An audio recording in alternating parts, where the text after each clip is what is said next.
All right. We are up, you guys. So, Solid Ground live stream, January 16th already.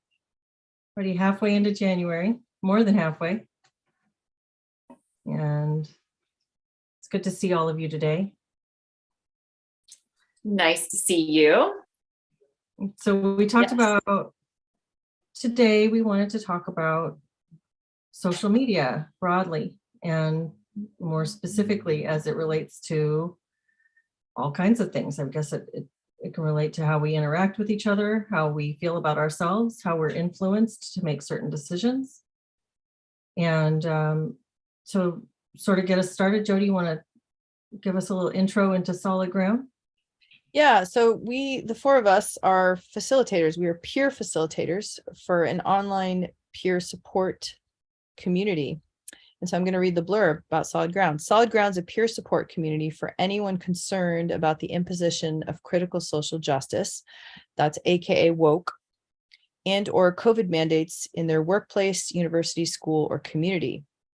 That also your church and any number of other places where this stuff is now infiltrating. We offer weekly online peer support groups in which we share ideas, thoughts, and support as we navigate together the impact of these ideologies, and we seek to answer the question, where do we go from here? You can join one of our groups. It's only $5 a month. To find out how, just go to www.solidgroundsupport.com. And I just want to note here that we do not provide psychotherapy. Nothing we do should be constituted as psychotherapy or legal advice. Great, yeah. And we've had 2 weeks of groups so far. Yeah, and they've been great. A lot of common themes. In my group, we talked a lot about gender ideology, and also just this question keeps circulating. I want to do something, I want to speak up, but I don't know how, I don't know when, I don't know where. So we're grappling with that kind of stuff in my group. How about you guys? David and Jen, you guys having similar stuff? Yeah, I feel like knowing when to speak up is something that's come up in my groups as well. I think there's people who've probably seen some of this ideology at their workplace for quite a while and have been sitting kind of thinking maybe this will just pass me by, and maybe it's gotten to a point now where they find it harder to be silent, or it's more disruptive internally for them to kind of stay silent, but they're not sure how to do it. So it's felt really positive having the groups available for people to be able to talk, to let some of that out and to start trying to process things. But I think there is also that sense of how can we do so in a way that keeps us protected? How do we navigate that? I think that's different for every person. So yeah, come to the groups, guys, if you want to talk through some of this stuff. Yeah, there's a lot of commonalities in what people are experiencing, but then also each person's situation is unique. And so we're all trying to help each other navigate through.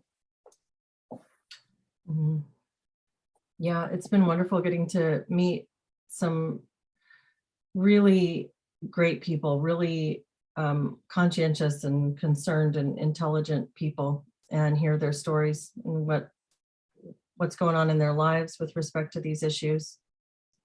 So I'm looking forward to continuing. Had a pretty good turnout, and it's been great, good conversations. My last group was kind of crazy with my internet stuff. It was my moving day, and I almost didn't get it up in time. I was sitting there with 2 computers and a phone and trying to get anything to just connect. It was like down to the wire, but we made it. So, but speaking of internet connection, internet meetings, right? We're talking, that was one of the things, Jody, right before we came on, you were talking about Matthias Desmet's book. The Psychology of Totalitarianism, yes? It's called The Psychology of Totalitarianism, and I think it's a seminal. I mean, a lot of books have been coming out in these past few years because there's been a lot going on, but to me, as somebody who's more interested as you all are, in the psychology and trying to figure out why do some people know this stuff is not okay, this stuff that's happening, and how do other people kind of not know, and why do some people speak out and others don't. And his book talks a lot about that. And he also talks about the internet, the advent of the internet, and how that's he actually starts by talking about the Enlightenment and science, and how science, the scientific method, and what a good thing that was, and how that kind of morphed into scientism, this kind of scientism we have today, and how that has contributed to the atomization of human beings in supposedly highly connected societies, or hyper connected societies via the internet, but it's actually increased this ongoing process of atomization, which has been going on for a long time. And by atomization, he means this disconnect. So we're seemingly very connected, but we're actually becoming increasingly disconnected. I don't think that's necessarily a new idea, but he talks about it so brilliantly in this book, because he talks about even the verbal stuff that goes on between a mother and an infant, and how the infant, it's not just hearing the voice of the mother, and including inside the womb, it's also feeling the vibrations, and your vibrations are apparently like very unique, like a fingerprint, the vibrations of your voice, and how the infant comes to incorporate that into their being, and that actually affects their physical development. And how and then we go from there in terms of needing to be in person to fully absorb somebody's unique vibration. It's not just your voice, it's your body language, it's the way you look, the way your eyes go. All of this stuff is now lost when we communicate solely through a digital portal, because that stuff, the vibrations don't transmit, smells don't transmit, tone, feelings, all of these things. Like, we are animals essentially, and we are cutting ourselves off from all of that stuff. And he talks about how, and then you add in, now we have the woke stuff, which I believe is also doing that. It's dividing us and cutting us down to our immutable characteristics, dehumanizing us. And then you have the lockdown stuff, which is, we saw this mass exodus of people out of in real life workspaces to being online with each other. And that actually has stayed. A lot of places are still, like, a lot of doctor visits, telehealth. My doctor, like, she now offers, I don't even have to go in anymore, It's like, that's weird. You'd think at least your doctor. But yeah, and we have, convenience. I mean, there's just so much going on, but that's basically what his book talks about, a lot more than that, but it's an important part of it. Yeah, it's really interesting because there's both increased connectivity and increased disconnect with these sort of things. Like, right now we're sitting in a virtual room together where I can see all of your faces, and we couldn't do this in person because of how far apart we all are geographically. And so it gives you the opportunity to connect, but it is, like you say, it's a connection that's absent some fundamental aspects that play into the way that humans interact with one another. So yeah. He talks about how these Zoom meetings are exhausting, actually, because you see somebody on the screen, but your body doesn't think anyone's there, because your body's not getting all the signals that it gets when there's another human present. And so it's like this exhausting thing where your logical brain is fighting with all of the rest of your body. That's interesting. It's like overcompensating. Yeah, something. But yeah, this he doesn't really talk about the social media stuff, and I think we wanted to talk about that too. Yeah, David, you look like you wanted to say something. Yeah, thank you. I was just thinking about myself in meetings, in Zoom meetings, in any type of Zoom meeting or something, and it's sometimes it's that attention, isn't it? It's keeping your attention and working in, I don't know, working in a therapeutic way, working in a space where you're trying to be switched on to what you're witnessing, what you're communicating with, and not finding it that easy to completely understand someone entirely. I think that comes across, but yet we don't really have any words for that, do we? It's almost as if we're not quite sure how to put that into words, that somehow sometimes these interactions aren't nourishing for us, we just kind of go, well, we've done that meeting, that's another one ticked off. I've managed to, reach people on another part of the planet. And yeah, you just think of the pluses, and you wonder when we're going to find the language to be able to talk about how this doesn't nourish us completely in these ways. And I think, yeah, talking about going back to work, talking about actually being back in the workplace physically with people after lockdown, that definitely resonates with me. Yeah, it really surprises me that doctors and, well, I was looking at for a therapy referral for someone recently, and found that almost all, even local counselors and therapists, are only doing virtual meetings still. Yeah. And I am pretty shocked by that, because I feel like that's one of those places where you gain a lot by sitting in person with someone, like you do in every way, but in that way in particular, I feel like there's something really lost when you're doing it virtually. But at the same time, I mean, if that's the only way that you can find to connect, it certainly is better than not connecting at all. Yeah. Well, do you think that maybe as we become more, we have all this ability now, like if I find a mental health practitioner that I really like that lives in California and I live in Massachusetts, like, oh, I wouldn't have found this person otherwise. But I'm wondering if like that tends to decrease our chances of finding somebody local, because we don't really live locally anymore. So it's kind of like we're not nourishing a local community. We're not creating a market for psychotherapists. If the market is truly global, I think local markets get kind of demolished in more ways than one, but I think it probably including this one. Mm-hmm. Like if a therapist is really great and they're like, oh, well, why would I live in expensive Massachusetts? I can move to Oklahoma and just have my practice there. And it's like, well, now I've just lost, we've just lost a great psychotherapist. So I think, yeah, it's kind of two forces operating. You could be more specialist with it. You can say, well, I want this kind of therapist that does these things, has these modalities, has these specific experiences, and then you can find someone online that will fit that. But you do that exactly as you say, Jody, over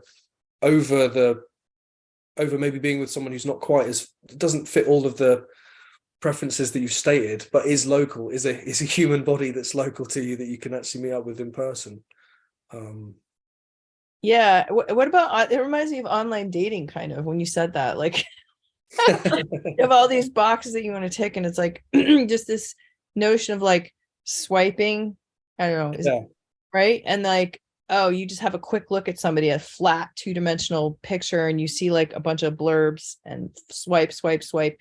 Whereas if you met them in person, you might actually like be totally fall in love with them, right? But like you see this like fixed static presentation of them, and you swipe. It's a much different experience. It feels like you would overlook a lot of things. And also, like, even if you go out with somebody once, you might think, not really hitting it off right away. I have like 10 other people in my inbox on my Tinder, like, so forget it. Whereas like maybe if you went on a few more dates, you might actually be like, oh, actually I really like this person.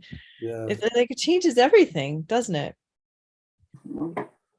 Everything is gone. Well, including the origin point of the meeting as well, because usually we would meet people somewhat organically, right? We'd meet them through a friend or through work or through a family member. And so there'd be some connection. And the online dating is like these two random people who just saw pictures of one another. There's no, even the origin is changed. Yeah. Yes. And all of the information that you put into Tinder and that other person put into Tinder, that is data that now a third-party company has access to your intimate habits, your intimate dating habits, who you're meeting up with and why, and what you look for in a partner. This is the invasion of the most intimate realm, in my opinion. And I also believe sex has been infiltrated as well. Like the politicization of sexual intimacy. Mm. And I don't like it. Will you say more about that? That's really intriguing. Well, like somebody wrote a book at UMass about online dating and how it's racist, to be able to like see and choose your partner somehow. And that I think they were proposing that the dates should be chosen for you, and then that's less racist. And then there are all these like student groups and sex positive groups that are pushing different, very specific sexual acts Hmm. in the bedroom as being like to overthrow the patriarchy. And then also you have like the labeling of sexuality, like, you know, phrase sexual, gray sexual, demisexual, like all this stuff. And it's like just continuing to get into our heads, and how we interact with people intimately is now become part of this, like an external, it's like we've outsourced It's our like intimate computer lives. code. It feels like a computer code, like you're trying to break it down into its little data points. Yeah, it bothers me because it's like, if that's not, I tweeted about it. I was like, this increasing politicization of our most intimate lives. Like, we can't let them have that, but we are willingly, increasingly. And it's disturbing to me, because that is the ultimate act of connection, to connect with somebody in such an intimate way, and to outsource, to allow that to become something that's owned by other, is like the ultimate act of surrendering our humanity. Yeah. My opinion. I'm still back with certain certain sex acts bring down the Yeah, like certain BDSM. Yeah, there's somebody tweeted something. It was at MIT. There was some workshop about like yeah, we talked about this, Jen. Remember? Like there's something about like vomiting, erotic vomiting, and like yeah, I'm not kidding you. Like all this stuff, and like teaching students to like do these things, because that's somehow going to be like you're gonna What like in the world? them in. What is erotic vomiting? I That don't. doesn't make Am I going to sense. Google it after this? I don't know. I don't know. Oh, I don't know if I want to Google that. Yeah, it was Maybe- roundtable discussion at Rutgers University. Something about queering intimate spaces. Yes.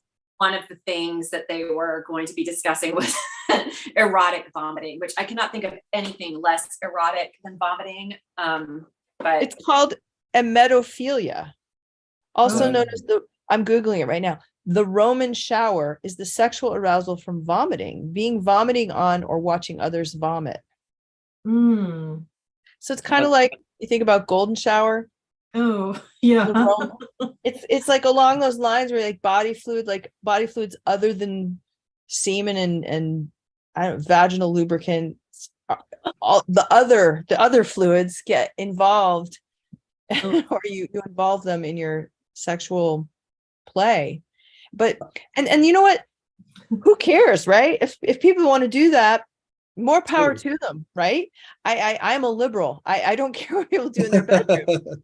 But like to be teaching children, like, or students or college students or anybody, like, to be trying to promote and that too, if you want to promote that, more power to you. But when people start incorporating this into their intimate lives and doing things not because it actually gives them pleasure, and not because it actually makes them feel more connected to their mate or mates, but because they think it's going to create some kind of political revolution, or because it's going to have some power out here on society and culture.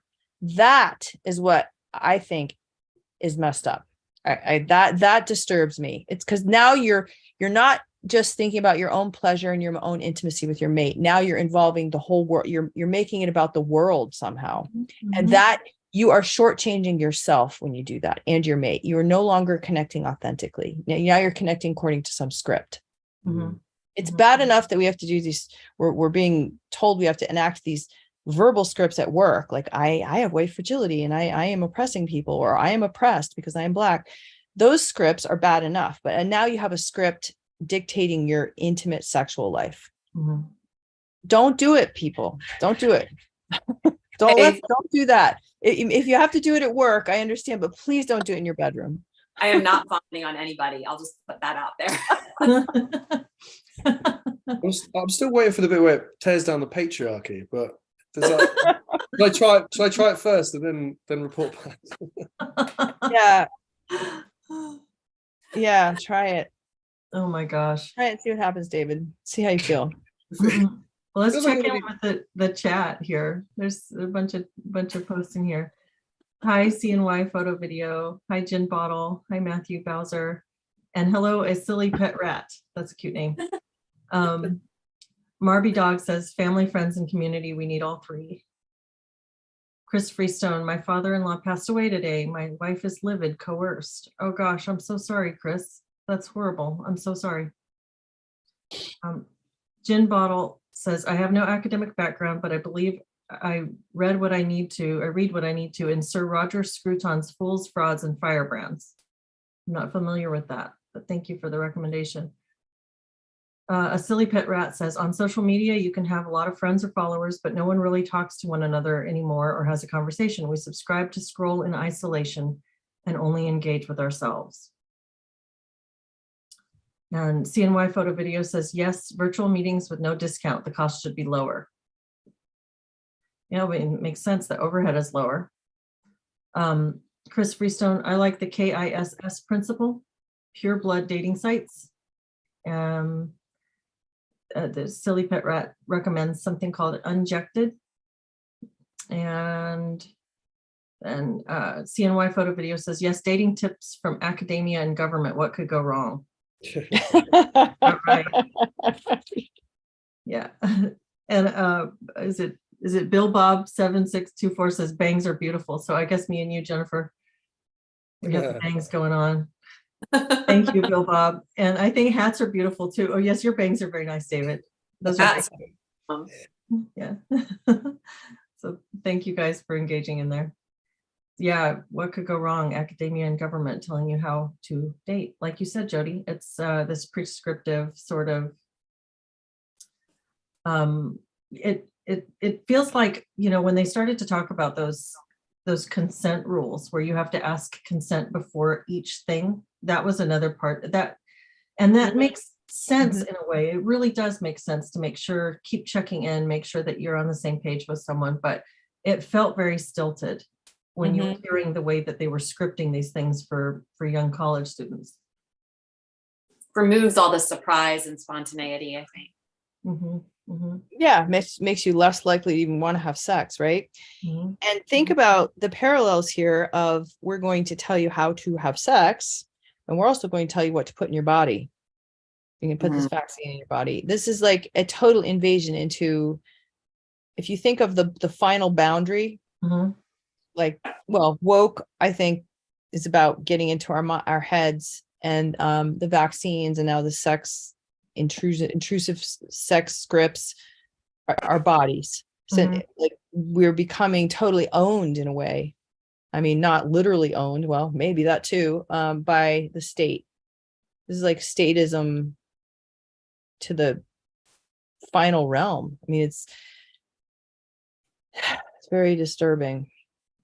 Well, it kind of reminds me of Brave New World, which I haven't read in a while.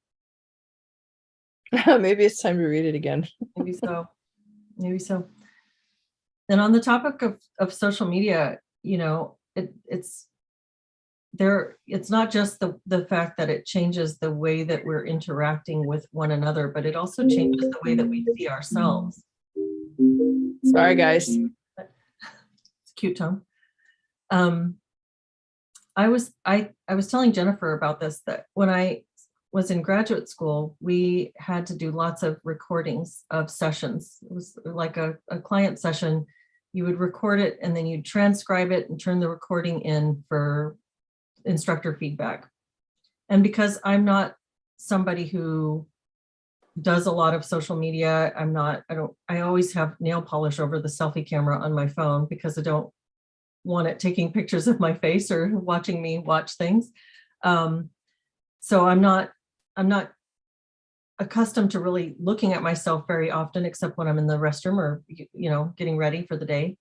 So playing these videos back for myself really stressed me out and made me very self-conscious. It made me aware of my appearance in ways that I wasn't really aware of or wasn't really conscious of and thinking about. And I thought, I am so glad that I'm not a teenage girl right now in social media land. I'm glad that we didn't have this when I was a kid. I would have been so stressed out of about every perceived imperfection and flaw. And how hyper self-conscious this stuff must make young people, because it makes me hyper self-conscious, you know, and I'm not at that age anymore.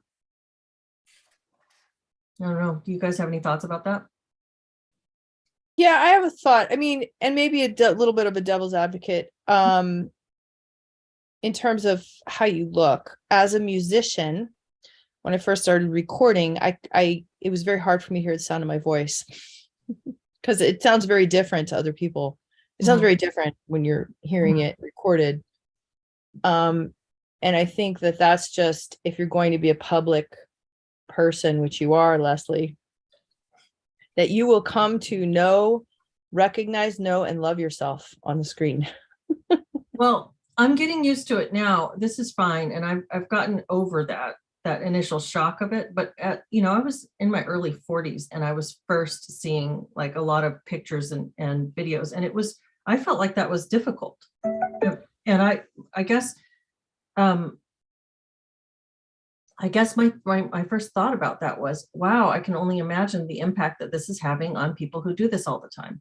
Because I was not somebody who was used to doing that. I didn't do like the Snapchats and I had long since given up my Instagram and Facebook accounts. So it was sort of this new exposure to watching myself.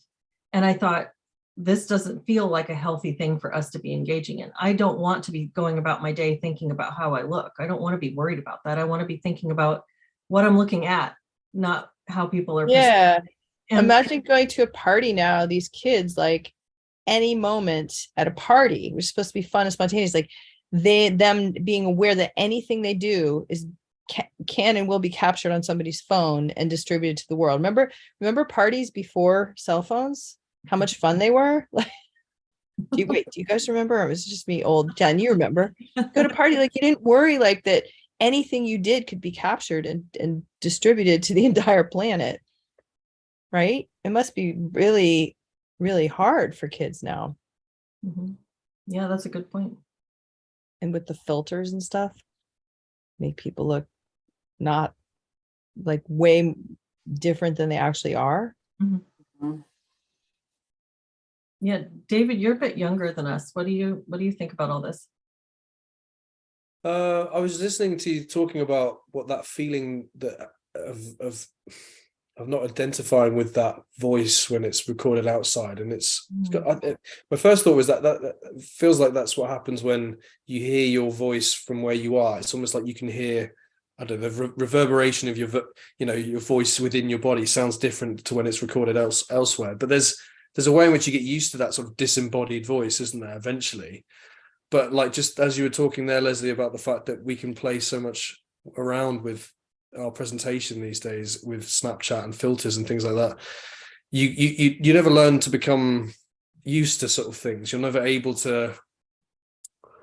I was just thinking about connecting with yourself. You're constantly aware of presenting yourself in a certain way. I mean, I can't actually claim that I do a lot of Snapchatting myself or social media, but yeah, I do know people, friends of mine who've got young nieces and nephews who spend all their time on TikTok and so little time actually interacting with people physically in a room, and so concerned with how they look all the time, because any minute now they might put their phone down, even if you're in an airport waiting room, and start dancing in front of it. And how weird that looks for everyone in the airport waiting room.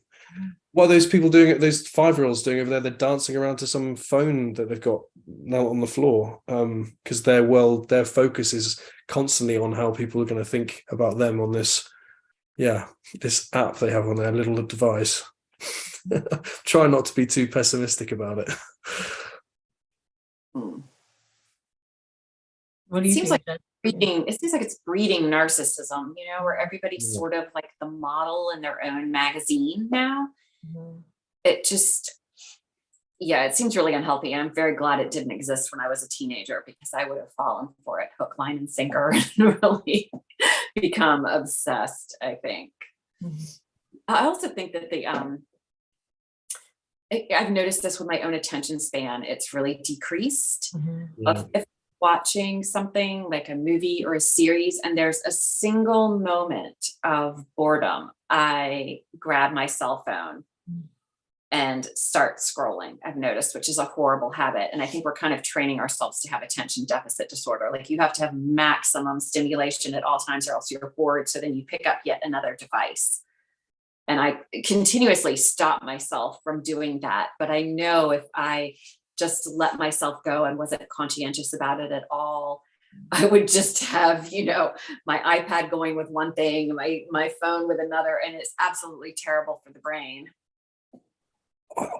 Jenna, I've been thinking of that the same. I was talking to a friend about this recently. The kind of like level of boredom we can't tolerate anymore. We can't tolerate any of it, can we? And who knows what might be on the end of that? I don't know. Minute of boredom, 5 minutes of boredom that then goes, let's go and do something productive in the day, or you come up with an idea, or you've allowed your brain enough space to do something else. I don't know what we might be missing out on, because I'm the same. I'll take my phone everywhere. If I've got to do the dishes, put a podcast on. If I'm even going to the loo, I'll just think, I'll put something on. Oh dear. No headspace. I think that's almost analogous to the thing that that Jody was talking about with finding your perfect therapist or match online instead of looking in your own area. I mean, it's just like the resources that because you can find something really quick, you don't take the time to find something else. What else are you missing? And so it's the same thing when you divert your attention and avoid boredom at all costs. What creativity could have come from that space of boredom, or what other thing? It's like these sort of almost market forces and personal forces that we are not allowing to unfold. Yeah, it really chips away at mindfulness, which is pretty critical to, I think, to a lot of the things that we want to do, both creatively in terms of connecting with each other, being mindful, the ability to listen, the ability to pay attention for longer than 10 seconds. Mm-hmm. Yeah. Like national days of no phone, or like no internet, no phone, maybe a whole week or something, just see withdrawals. You'd go through withdrawals, I would think. I know somebody who owns an outdoor adventure education company, and he takes kids out camping, for like a week, and the first 2 days are really rough for these kids. Like they're not allowed to bring devices, and they literally go through, they get grumpy and crabby, but then once they get through that hump, they're okay and they're really happy and they don't want to leave. But yeah, I think we're talking about addiction for sure, like what Jen was talking about, like dopamine. Yeah. Mm-hmm. Mm-hmm.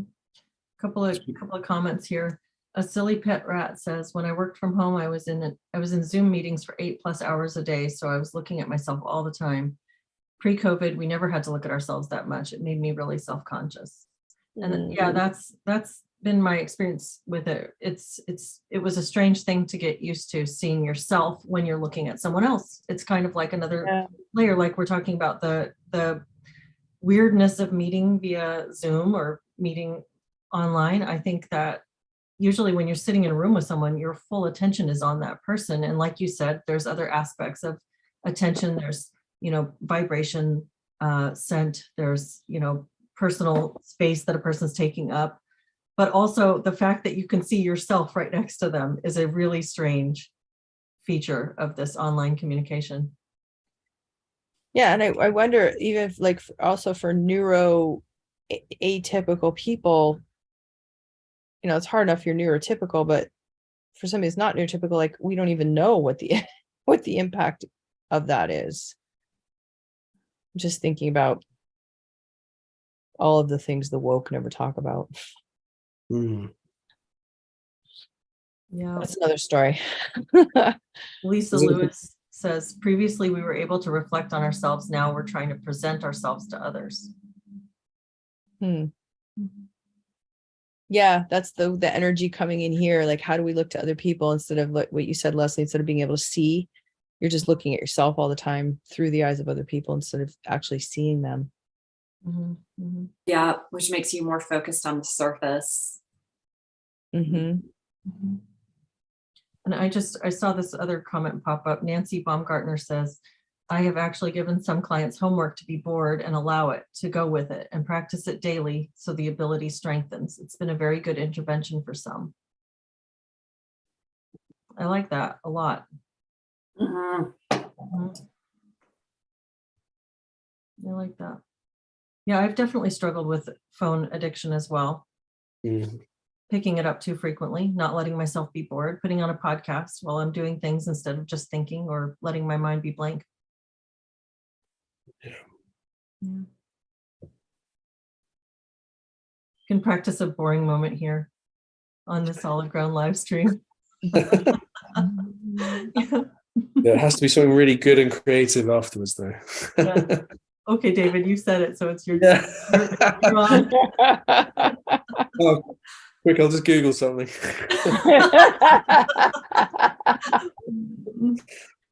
How about some erotic vomiting? Come on, David. Get that finger down Okay. that throat. That's the patriarchy. Oh my gosh. Well, I think, does that feel like a good spot to leave it, or does anybody want to bring one more thing up? We can leave it with erotic vomiting. Yeah, I'm really turned on now. I gotta go. Or I could stay.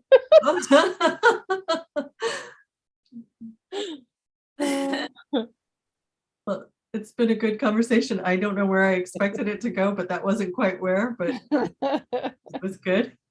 There's never Yeah. any time unscripted. Yeah.